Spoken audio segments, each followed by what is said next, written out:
Si Senator Raffy Tulfo ay sinita at kwenestyon ng National Irrigation Authority o NIA dahil sa hindi natapos na mga proyekto, kahit na tumanggap ang NIA ng malalaking pondo mula sa gobyerno sa nakalipas na 6 na taon. Kasalukuyan ding iniimbestigahan ng mga senador ang mga dahilan ng malawakang pagbaha matapos ang mga bagyo, at planong kausapin ang mga ahensyang gobyerno ukol sa kanilang mga hakbang para pigilan ang pagbaha. Dahil sa pagbaha, ilang probinsya ay nagdeklara ng state of calamity. Ipinakita ni Senador Tulfo ang mga isyu sa mga naantala nilang proyekto at ang pangangailangan para sa mas mahusay na plano sa pamamahala ng pagbaha. Binigyang din niya ang mga isyu sa mga kontrata ng mga contractor at ang paggamit ng pondo. Ang pagbaha ay nagdulot ng malalaking pinsala sa infrastruktura, partikular sa lalawigan ng Bulacan. Ito ang mga detalye sa malalaking halagang ibinigay sa mga proyekto ngunit sa kabila nito, mukhang maraming mga proyekto ang hindi pa rin natatapos o hindi sapat ang progreso. National Irrigation Authority, NIA, Budget Allocation.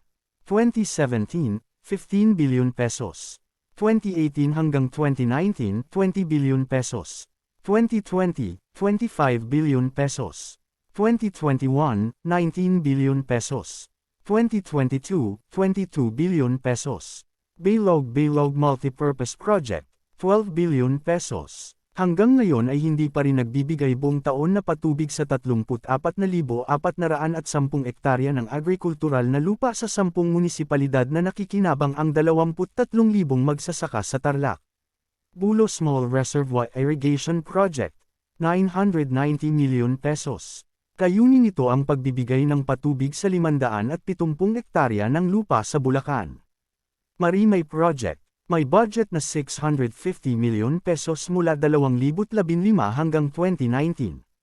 Sa kasalukuyan, natapos lamang ang 230 million pesos sa proyekto, samantalang ang natitirang 420 million pesos ay hindi pa nagagamit. Dumulok Project, may 800 million pesos na budget. Sa kabuuan, nasa 1% lamang ang naipatupad na bahagi ng proyekto. Foreign Assisted Projects, Pampanga Integrated Disaster and Risk Resiliency Project, Bulacan Angat Water Transmission Project. Ang pondo para dito ay pautang, kung kaya't ang tanging bahagi ng gobyerno ang pinopondohan.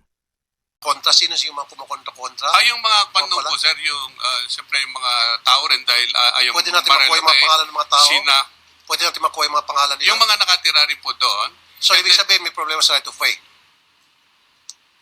Talagang meron naging problema din po yan, kaya Okay, nagkaroon kaya po ng naging delay, problema sir. yung right of way. Yes, sir, yes, sir. Pero na-solve Okay. din po natin, sir. Teka muna. Yes, sir.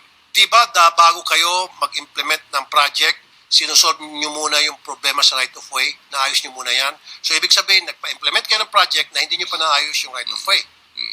Yes, sir. May mga kasing proseso. Sandali lang po, Jano. Yes, sir. Sabi mo kanina, pinabayaan lang kita magsalita, sabi mo, maraming pumapalag-palag. Okay?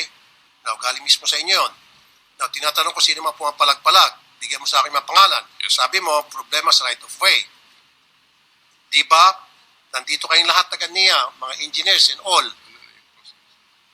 Kasama sa dapat na ginagawa nyo na bigyan ng solusyon o ayusin o tapusin ay yung problema sa right of way bago sa implementasyon ng isang proyekto. In this case, the project has been implemented without considering the right of way issue.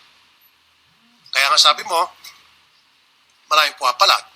So bakit kayo nagpa-implement ng project na hindi nyo pa natatapos yung problema nyo sa right of way? Yes, sir. Yung sa right of way, kung may negotiation naman po, sir, pagka binigyan ka po, sir, ng permit to enter yung area. Hindi po, General, sir. Hindi po. Again, for the nth time, kailangan yung right of way issue ay natugunan na. Kompleto ng mga papeles, nagpirmahan na kayo na yung may-ari ng lupa na dadaanan nitong dam ay pumayag na at nabayaran na, etc., etc., etc. Nang sa gayon, wala nang papalag kapag ginawa ng proyekto, tuloy-tuloy smooth sailing, ika nga. In this case, hindi.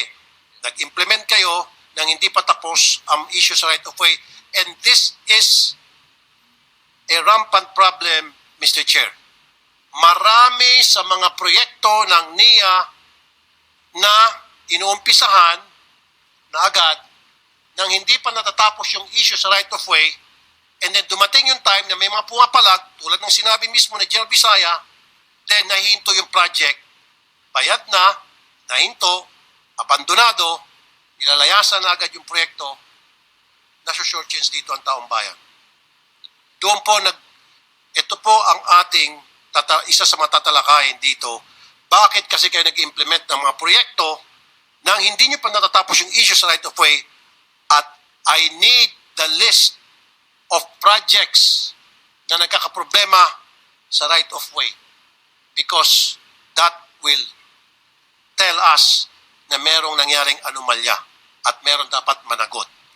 Again, for the second time, Engineer Guillen, give me a list of all your projects pending right now dahil sa issue sa right of way.